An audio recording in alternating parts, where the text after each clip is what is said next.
basically it was a two-stage gas valve. So every time it turned on to the second stage, it would pop that fuse. It took a little bit of time to figure that one out. Yeah, some detective work. So today we have Caleb with us from 1 Hour Heating and Air Conditioning in Lee Summit, Missouri. He has 8 years worth of experience, so he's going to share with us some common and not so common reasons why your furnace might not be working. Some of the most common that we see, and we like to tell homeowners to start with their thermostat, obviously. Some of the issues with that can go anywhere from batteries that are low. We tell customers at least once a year change those out. It could be a faulty thermostat. There's little tiny circuit boards in there, and sometimes those can have issues that there's really no root cause sometimes other than just age or overusage or wrong voltage being sent to it. And that's just a matter of changing out the thermostat, getting a new one, or trying to find the issue that's causing the thermostat to go bad. Other things are just settings to make sure that they have it set to heat, that they have it set above where it needs to be. And that's a common mistake that even some of us make sometimes. Other issues that we see a lot of are dirty filters. If you ask someone in HVAC what they see most of, it's probably going to be a dirty filter. So our rule of thumb really on that is quarterly. So, once every 3 months. There are some filters that maybe they tell you 6 months or so, and that's usually fine. But that's a good rule of thumb, is to check on at least once every 3 months, depending on the home. Yeah. If you get the really cheap filters, probably once a month is the better bet. Some of the other common issues, flame sensors is a typical one you'll hear about. And the flame sensor it does just that. It senses a flame. So it's a safety mechanism to protect you and your family and your home. What happens is whenever the gas comes through and it ignites, you want something there to be able to tell if there's a flame. Otherwise, you're just going to have gas spewing into your home.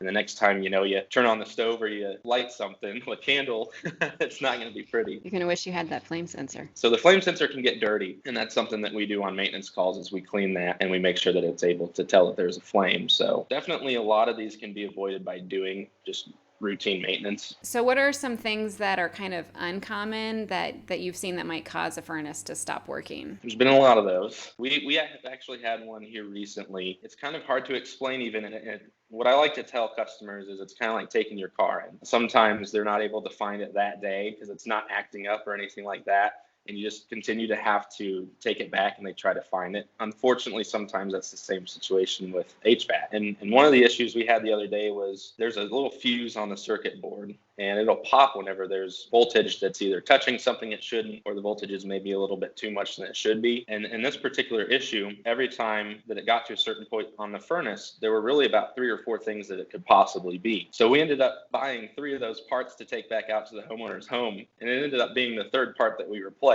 Obviously, we didn't charge the customer for all 3 parts. We replaced the 2 that were working, but there was a little tiny short in their gas valve, and any time that it turned on into, basically it was a 2-stage gas valve. So every time it turned on to the second stage, it would pop that fuse. It took a little bit of time to figure that one out. Yeah, some detective work. Heat exchangers, obviously, there's a lot of issues that you can see with a heat exchanger as far as, where maybe the crack is or the seam that's opening up at any given time. We did have a weird one. Customer turned it on and they said it keeps turning off after it runs for a few minutes.